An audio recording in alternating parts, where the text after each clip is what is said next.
तर आता या लेक्चर मध्ये आपण काहीतरी डिफरंट शिकायलो जे आतापर्यंत आपण शिकलो नाही, आणि ते आहे फिजिक्सचे प्रॉब्लेम्स.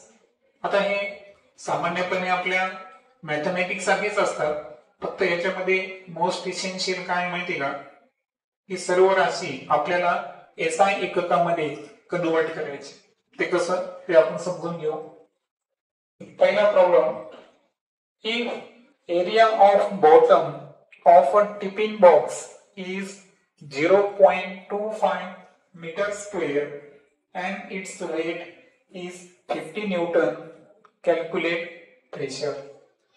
प्रॉब्लेम सोडवत असताना सर्वात अगोदर डाटा महत्वाचा आहे, त्यानंतर आहे फॉर्म्युला, आणि त्यानंतर महत्वाचं आहे त्याचं सोल्युशन. ओके, 3 टप्प्यामध्ये आपण प्रॉब्लेम सोडवायचा. डाटा जर पाहिला आपण तर टिपिंग बॉक्सचा जो तळ आहे बॉटम, त्याचा एरिया आपल्याला दिला आहे. एरियासाठी आपण ए घेऊ. एरिया आहे 0.25 मीटर स्क्वेअर. आता एरिया जे आहे त्याचं SI एकक काय आहे, मीटर स्क्वेअर. म्हणजे ऑलरेडी ही राशी SI मध्ये दिली आहे, त्यामुळे काही अडचण नाही. दुसरं जर पाहिलं आपण तर आपल्याला दिला आहे पहा वेट. वेट म्हणजेच काय आहे, फोर्स. लक्षात घ्या, weight is nothing but it is the force. Force किती दिला आपल्याला, 50 न्यूटन. काय कॅल्क्युलेट करायचं आहे आपल्याला, प्रेशर. प्रेशर साठी काय सिम्बॉल वापरतो आपण, P. मग आता फॉर्म्युला काय आहे, तर आपल्याला माहित आहे की pressure is force per unit area. P is equal to F upon A. मग आता P is equal to F ची व्हॅल्यू किती आहे, फोर्स आहे आपल्याकडे 50 न्यूटन. एरिया जो आहे तो आहे 0.25 मीटर स्क्वेअर. आता इथं दशांश नंतर किती स्थळ आहे बरं, 2 स्थळ आहेत. मग ते कमी करण्यासाठी अंशाला आणि छेदाला किती गुणावं लागेल, 100 ने. किती गुणावं लागेल, 100. पहा मी 50 ला पण काय करतो, 100 ने मल्टिप्लाय करतो, आणि 0.25 ला सुद्धा 100 ने मल्टिप्लाय केलं तर वरी किती तयार होतात, 5000. आणि डिनोमिनेटर मध्ये जर पाहिलं आपण तर तुम्हाला माहिती आहे दशांश नंतर 2 स्थळमुळे 2 शून्य कॅन्सल झाले, 25 एक 25 म्हणजे 25 राहतात. मग आता 25 वन जा 25, 25 टू जा 50, 2 0 ऍज इट इज. किती आला आन्सर, 200. आणि त्याचं जे SI एकक आहे ते काय आहे, न्यूटन पर मीटर स्क्वेअर, किंवा दुसरे एकक काय आहे, पास्कल. कोणता आहे, पास्कल. पास्कल हे सुद्धा SI एकक आहे. तशा पद्धतीचा ही प्रॉब्लेम. सेकंड प्रॉब्लेम कडे येऊ आपण. Calculate relative density of iron if its density is 7.85 into 10 raised to 3 kilogram per metre cube. आता सांगितल्याप्रमाणे सर्वात अगोदर काय करणार तुम्ही, डाटा. पहा डेन्सिटी साठी आपल्याकडे चिन्ह हे आहे, डेन्सिटी ऑफ आयर्न. आयर्नची संज्ञा काय आहे, Fe. तर ती किती दिली आपल्याला, 7.85 into 10 raised to the power 3 kilogram per metre cube. मी थोड्या वेळापूर्वी सांगितलं होतं की डेन्सिटीचे SI एकक किलोग्राम पर मीटर क्यूब आहे, त्याला काही करायची गरज आहे का, नाही.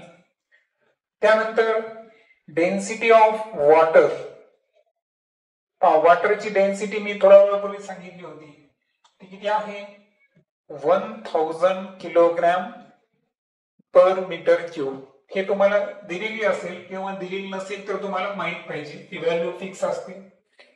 1000 ला शून्य किती, 1000 म्हणजे बरं 3. त्याला तुम्ही 10 raised to the power 3 असं पण लिहू शकता, काहीच अडचण नाही.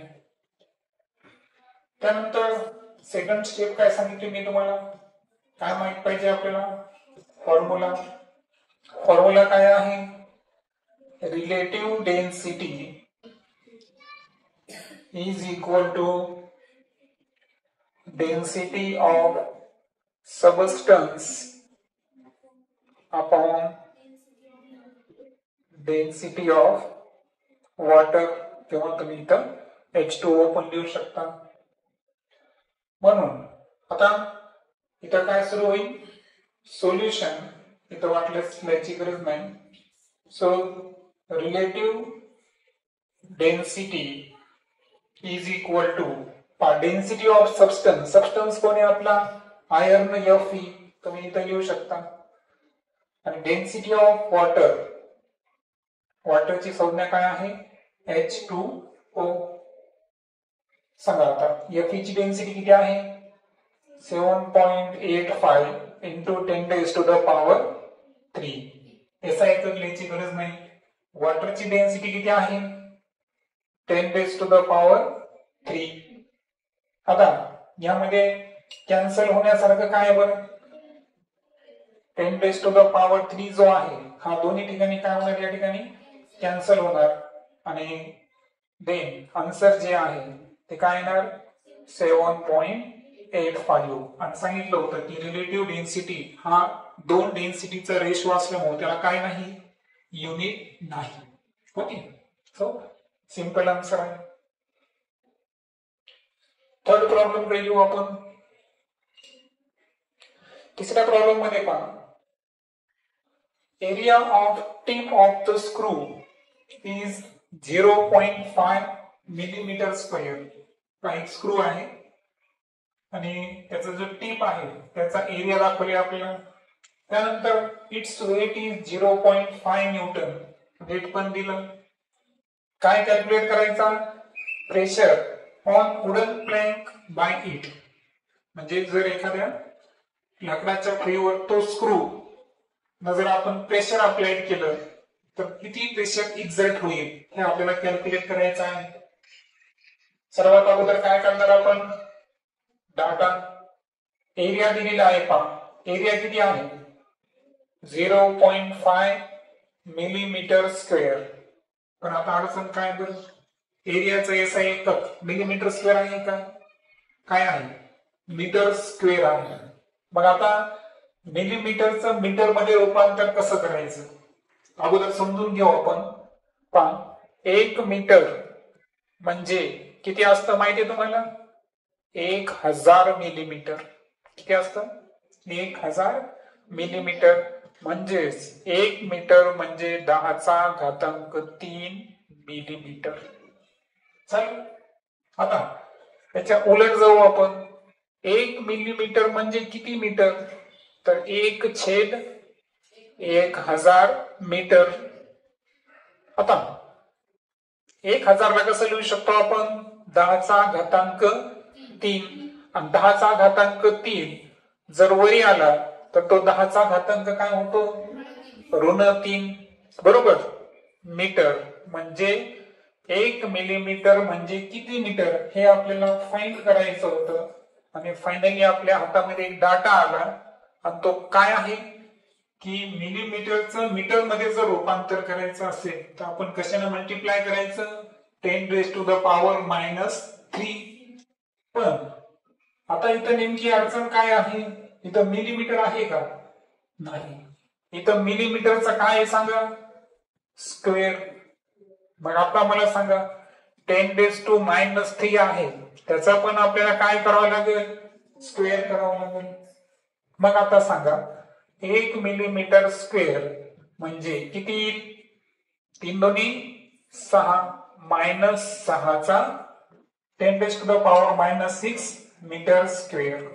म्हणजे जर आपल्याला मिलीमीटर स्क्वेअरचं रूपांतर मीटर स्क्वेअर मध्ये करायचं असेल तर त्या संख्येला कितीने मल्टिप्लाय करावं लागेल, 10⁻⁻6.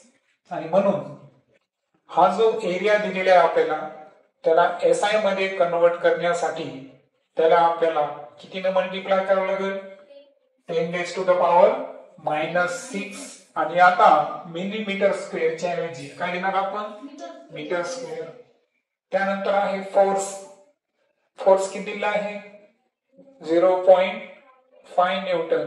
आणि काय फाइंड करायचं आहे, प्रेशर. सांगा काय असेल formula. Pressure is equal to force upon area. आता त्याचं काय करणार आपण. सोल्युशन P बरोबर सांगा फोर्स किती आहे 0.5. एरिया किती आहे सांगा 0.5 इंटू 10⁻⁻⁻6. मग आता काय होईल बरं इथं मायनस 0.5 0. काय झाले कॅन्सल. वरी काय नाही म्हणजे काय शिल्लक राहिला 1. खाली 10⁻⁻6 ऋण 6 वरी आल्यावर काय होणार +6 धन 6 म्हणून 10⁻6. प्रेशर कशामध्ये मोजतो आपण पास्कल किंवा और काय लिहिता येईल आपल्याला 10⁻6 न्यूटन पर मीटर स्क्वेअर. म्हणजे एक तर पास्कल मध्ये सांगा किंवा न्यूटन पर मीटर स्क्वेअर मध्ये सांगा. या दोन्ही पद्धतीने तुम्ही त्याचा आन्सर सांगायचा. ओके.